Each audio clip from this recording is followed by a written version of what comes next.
Hey, this morning I'd like to start with a koan, which is, it turns out it's actually my favorite koan of any of the koans. So, and I know I've talked on it before, but it's been a while, probably a number of years. So this one is called A Buffalo Passes Through a Window. It's kind of a short one. Goso said, to give an example, it's like a buffalo passing through a window. Its head, horns, and forelegs have all passed through. Why is it that its tail cannot?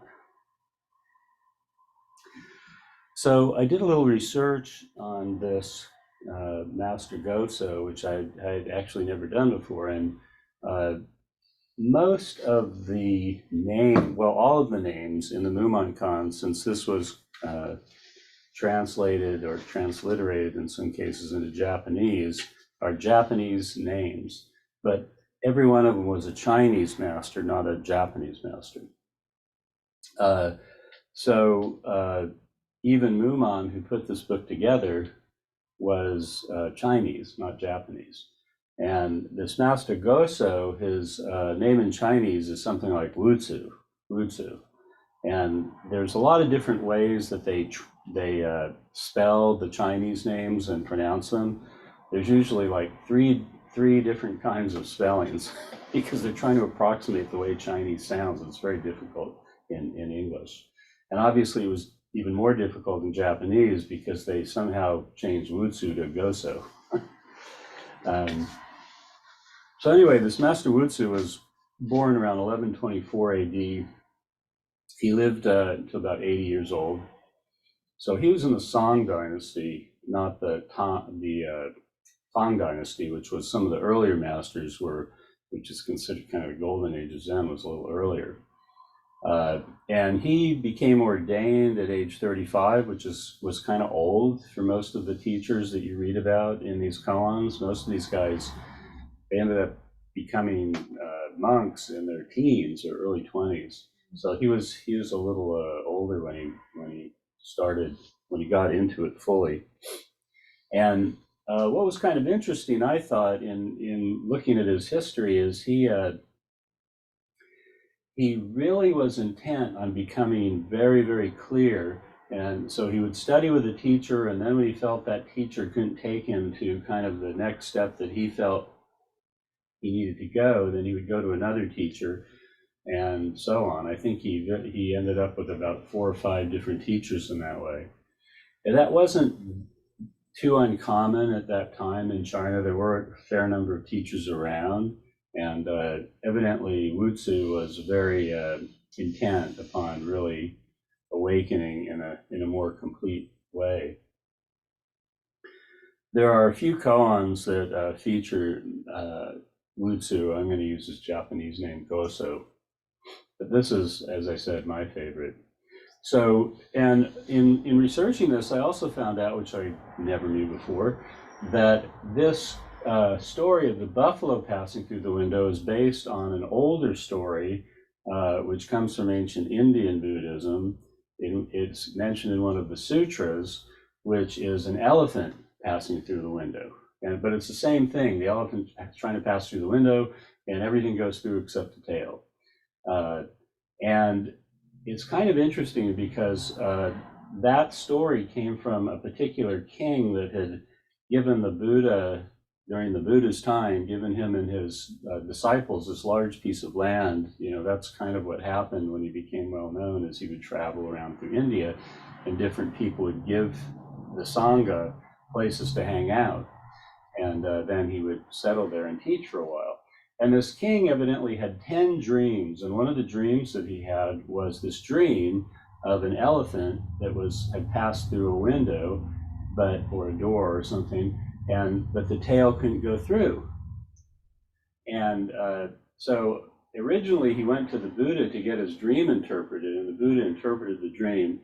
I won't get into that because it's too long of a digression, but all I can say is that I wouldn't have translated that dream the way the Buddha did. Not saying he was wrong, but I don't know if there's right or wrong with dreams.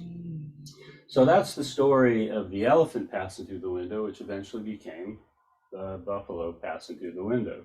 And of course, the buffaloes they were talking about here were like water buffaloes, not usually when we think of buffalo in America, we think of bison, but they didn't have bison there. So to give an example, it's like a buffalo passing through a window. Its head, horns, and forelegs have all passed through. Why is it the tail cannot? So I was reflecting on this koan because I have worked with it for probably 40 years, maybe 45 years at different times, and I always feel I gain a richer understanding of it when I work with it myself. And also, a lot of students have worked with this koan over the years, dozens, and each time they work with it and I'm working with them, I find that I learn more from that relationship also. So logically, of course, this is a total conundrum, you know. Logically, we know that if something large can go through something, that the tail attached to the end of it should go whoop and go right through. But he's saying it cannot. So this is a really great koan to sit with, I feel, because in order to work with it, you have to understand what the buffalo is and then what the tail is. And since in koans, everything is about us, it's about me when I'm working with it, it's about us, and it's about now. It's never about something else, and it's never about some other time, because there isn't any other time. There is no past and no future. So the only thing there ever is now, and the only being that these koans are speaking about is the person working with it. We have to become one with it in order to really understand what the implication of it is. So why is it that tail cannot go through? Have you ever had that feeling before? What is not quite complete? What doesn't feel quite right? What do you still have doubt about? Whatever we still have doubt about, whatever doesn't feel complete, that's what robs us of the experience of wholeness or of completeness. So as I was sitting this morning with this koan, I was, for myself, sitting with what didn't feel complete. And I think all of you know I've been doing this a long time, but it doesn't matter. There's always something that feels incomplete. There's always something that doesn't feel quite right. There's always something that I don't like someone was weed whacking next door for a minute. We have the windows open because it's a little cooler this morning. Get some fresh air in here for a change. And for a minute, for just a moment, it irritated me. And then I realized, oh, there's the tail. Okay, it's not complete. It hasn't passed through. Something's wrong. The fight or flight syndrome kicks in, right? And I start resisting it or getting angry about it. But the moment I saw that, and especially because I was working with this koan this morning, I was able to drop it and feel, oh, it's still complete. With that sound, it's still complete. It's a complete sound, and it's a complete experience of meditation with the sound or without the sound. Some of you may remember a few months ago, I did a talk where I posed the question, what is it that's aware? And we kind of sat with that. And that's been my practice for quite some time now, for the most part, is what is aware. And I find that this koan actually working with this tail is very similar to what is aware, because when I'm working with what is aware, whenever something comes up that's obstructive, if I can ask myself at that moment that I'm feeling obstructed, what is aware, then the obstruction ceases to become obstructive. Because it's not about anything in particular, it's about what is aware of what is being perceived. What is aware, not who, because that's a different question. That assumes there's a person. But we could say who is aware. I just don't think it's quite as accurate.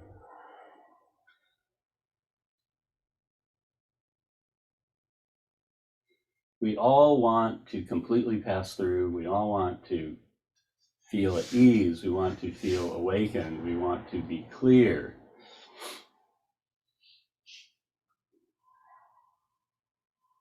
We want things to be the way we want them to be, which we assume that if we have things the way we want them to be, that it means we'll be at peace.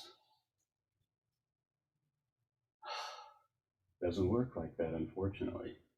Maybe for a brief moment in time, when you get what you want, you'll be at peace. And then I guarantee you some other obstruction will arise.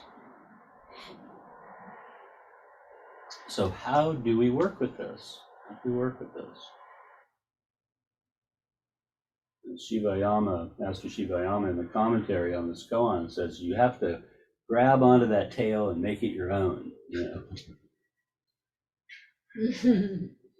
The flies are buzzing around in the tail, just like this. Make it your own.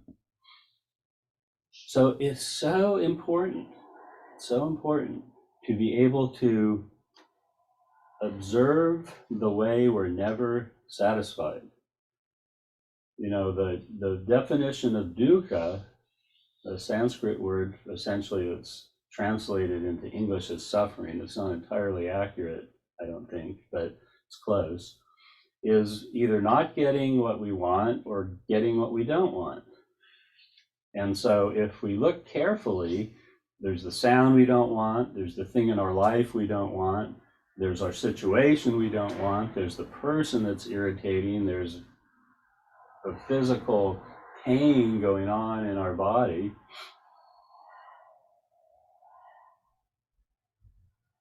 Our back, our neck, our knees, in my case, my foot. I don't have any knee pain or back pain, but I have foot pain.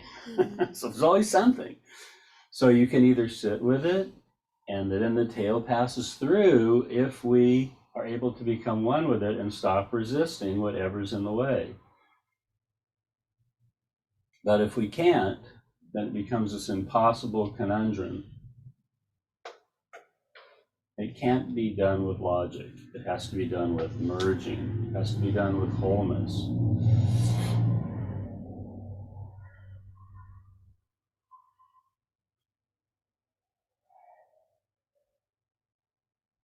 Mumon's commentary says, if you can penetrate to the point of this koan, open your Zen eye to it, and give a turning word to it, you will then be able to repay the 4 obligations above and help the 3 existences below. If you still cannot do it, work with the tail single-heartedly until you can grasp it as your own. I was talking about before. Work single-heartedly with it, meaning really put yourself into it. If we're doubting, if we feel blocked, if we feel there's an obstacle there, we have to work with what the obstacle is. It doesn't help to just shift away from it. That's what we call bypassing. And it works temporarily, but the obstacle doesn't go away. Whatever we're working with, we need to directly engage it rather than just shoving it down deeper, suppressing it, disowning it. So when we can grasp the obstacle as ourself, then it becomes something very different. Because what happens is when we're encountering something that's obstructive, in at least a subtle way, if not an overt way, it feels like it's something other than us, right? It's that other person, it's that other sound, it's that whatever. There's always something, and there's always something. But if we can see that our very reaction to whatever we think it is that's obstructing is what's causing the suffering, not the thing itself, then it totally changes the equation. It totally changes the nature of how our meditation is and how our life is.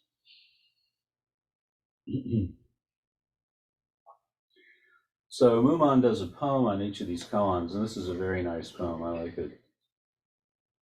If it passes through, it falls into a ditch.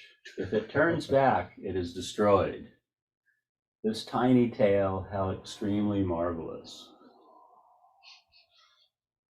If it passes through, it falls into a ditch. If it turns back, it's destroyed. So what is he saying here?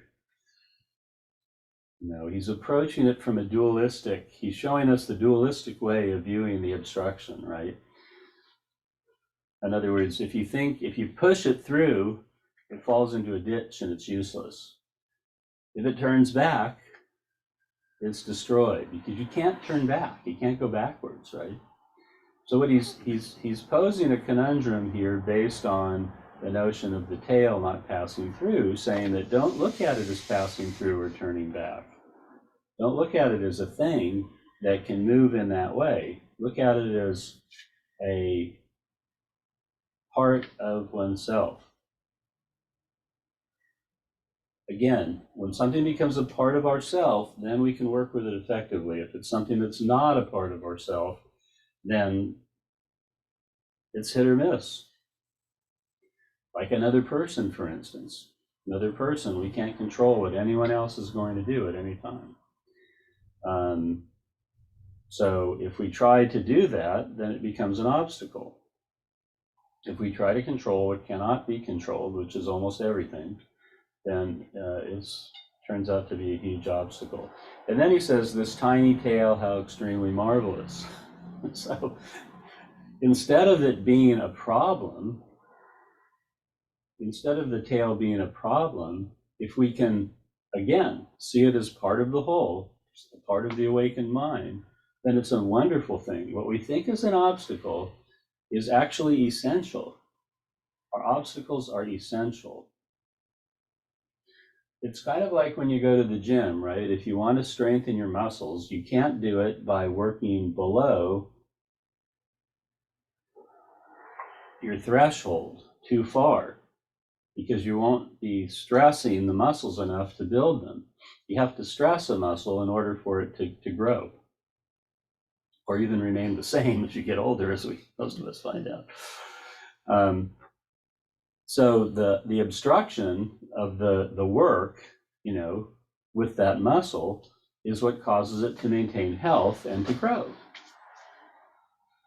And it's that way with every obstruction we encounter. And the obstructions that we want to get rid of so much are the exact things we need. And there's so many times when a person or a thing is obstructive, or I should say apparently obstructive, and if we can see that person or thing as exactly what we need to go deeper, guess what? It ceases to have that kind of obstructive power over us anymore. Doesn't mean we change the person, because you can't do that. Might even not change the dynamic between the two of us, but it will change whether I'm suffering or not. And a lot of times, just by dropping my own suffering and my own reactivity, it does change the relationship, but it doesn't happen through the ego forcing it. It happens naturally because the person is able perhaps to relax when they don't sense a resistant and or angry person on the other side of things. And if it's a person that enjoys doing that, causing suffering to others, which there are people who do, there are people who want to irritate or want to annoy or want to create fear or anger. If you don't evidence what they want, the fear or anger, for instance, then sometimes they don't know what to do, because they're used to getting what they want, which is the fear and anger, because most people react in that way.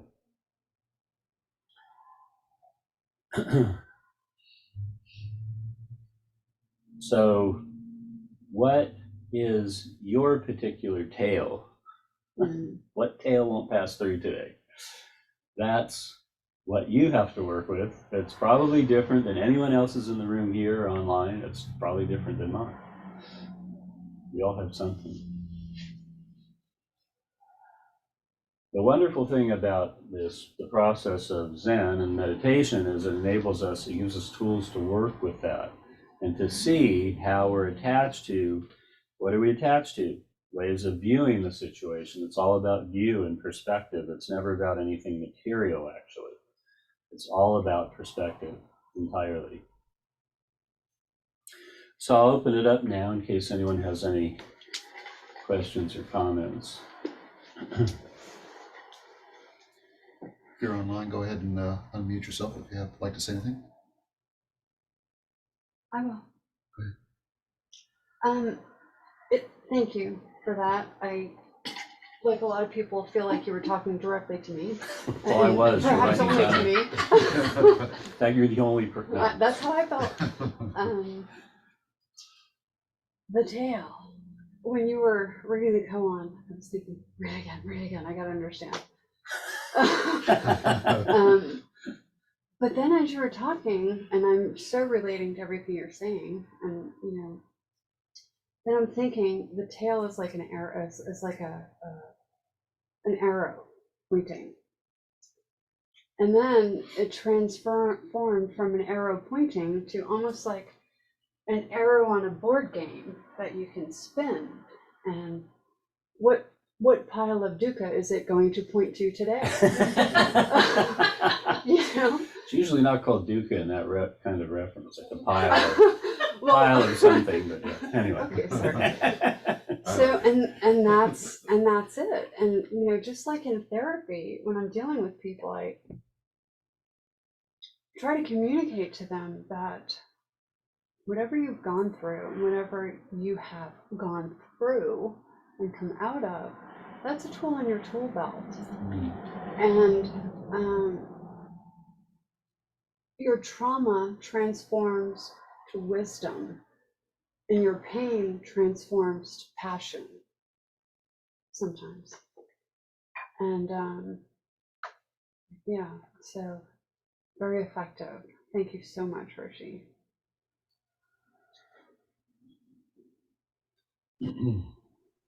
Hi, Al.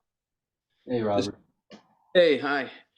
That was a great talk, and I love the clarity of seeing that whatever we resist or hold on to or refuse to, sort of join with or accept, becomes a real thorn in our side. Similar to the size of the tail, and it just brought back to me one of my favorite stories from the Zen teachers in the autobiography of Han Shan, the Chinese Zen master and poet.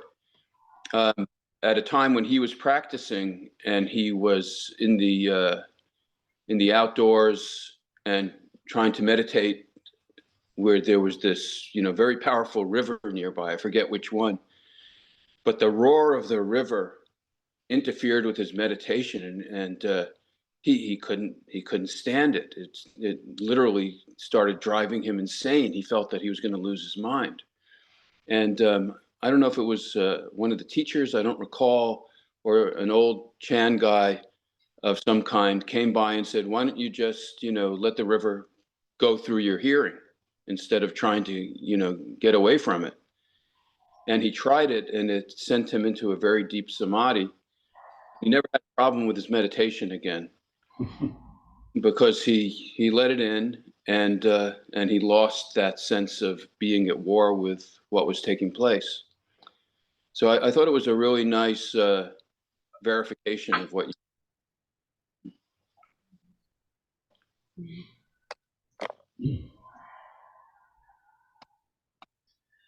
I've forgotten how much I absolutely love that verse. Mm-hmm. Can you read that one more time? The verse? Yeah, you just closed that up. Of course. I'll wait for you to close the book, then I'll ask you. That's my tail right now. You're my tail, Dave. You're a large tail, though. I'm not surprised. If it passes through, it falls into a ditch. If it turns back, it is destroyed. This tiny tail, how extremely marvelous. Yeah, the thing that came up for me this time is,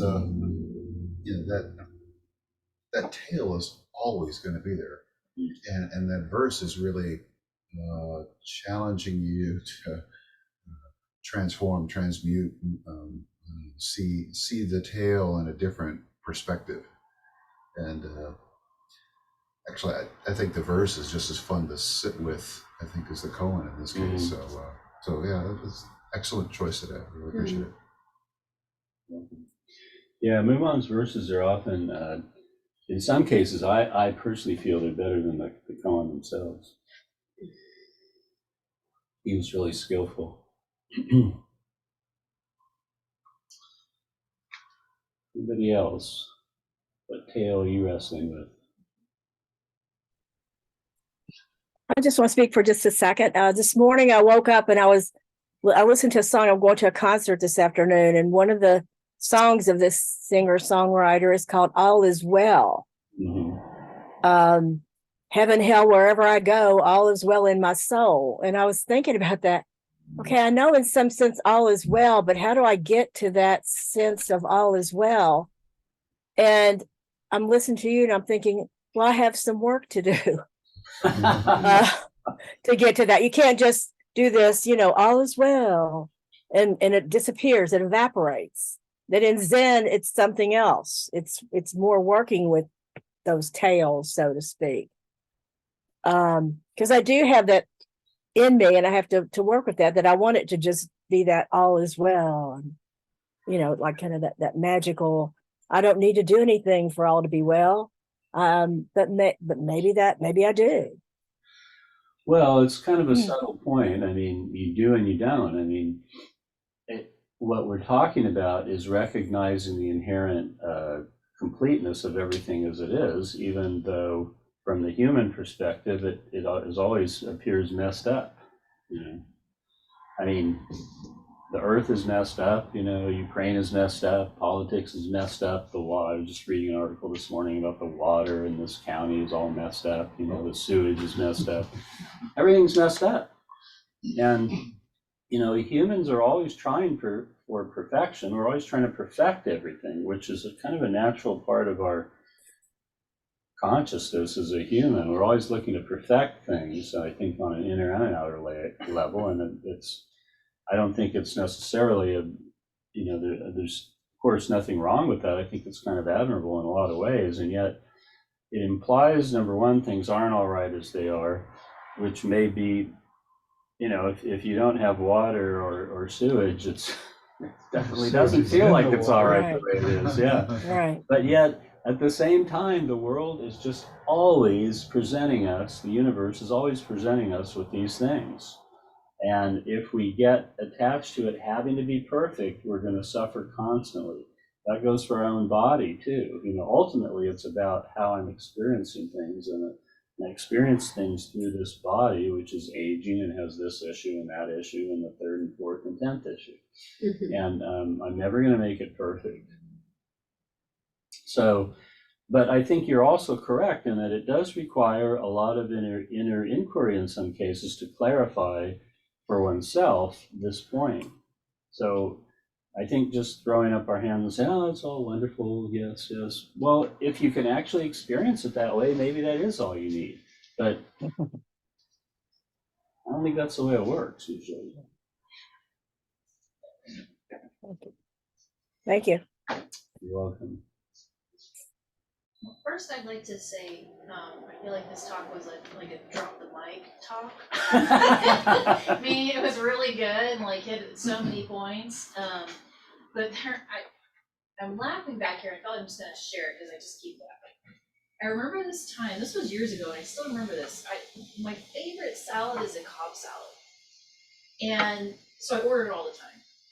And this one time, I ordered it, and when it came out, it looked like the most perfect Cobb salad in the world. I'm like, oh my gosh, they got everything right. They'd be perfect with portions of this and that. Oh, it's just going to be an amazing salad. Then I start eating it, and I'm like, it's too rich. It's got too much in it. I thought having all of the toppings on there and having extra was going to be so good, but the irony of it, not. So it's just tail. Yeah. Yeah, there's a great story in the book Zorba the Greek where he loved cherries as a child, and he wasn't able to ever get enough because they were expensive, and so it was like a rare treat to have just a few cherries. And then so at one point when he got older and got enough money, he bought a giant thing of cherries and just ate as many of them as he could, and then he got incredibly sick from eating all these cherries. And there was a real lesson there.